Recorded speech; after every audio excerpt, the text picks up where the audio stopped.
Today we are in the month of August. The harvest will start in France and Europe starting September. Now we need to start preparing for harvest and thus the bottling of our early dark range of wines. Now when we decide a particular day of harvest for a particular vineyard, how do we do it? There are two parameters mainly which we need to check while deciding the date of a harvest. The most important being phenolic maturity of the grape. Now what does phenolic maturity mean? Now when you talk about a red wine, there are certain polyphenols which are color molecules and there are certain tannins which are in the skin of the grape.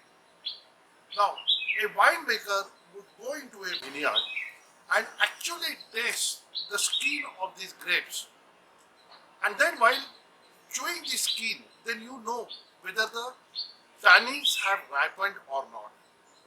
Sometimes what can happen that ideally even if you are looking at alcohol after fermentation to be in the range of 12 or 12.5 or 13%, but then it can happen if the year is very warm that even at 13% alcohol your phenolic maturity of the grape would not have been achieved.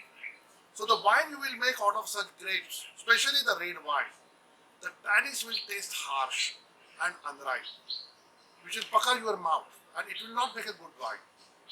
Against this 13% where you may have a risk of grape being not ready, sometimes in a cool year, even at 12 or 12.5% alcohol, your grape will be ready for harvesting. Phenolic maturity would have been reached.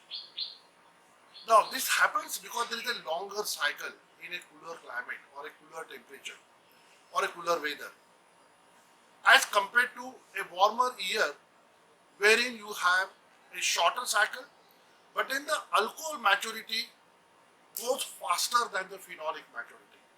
Now that makes the wine a bit imbalanced. Now this is where the concept of a great year or a vintage year comes into the play. Because every year you will not have a good climate or a great climate. There are certain years which have got great climate, which makes a great wine. Like 2000 was a great year. 2005 was a very good year too. So you can expect that in every 5 years, you will have 1 or 2 years which have been great years. Other years, you can make a decent quality wine, but the climate wouldn't have been perfect to make a great quality wine. So when it comes to the white wine, you are looking at aromas, you can looking at balance of the acidity, and when it comes to the red wine, you are looking at phenolic maturity while deciding the date of the harvest.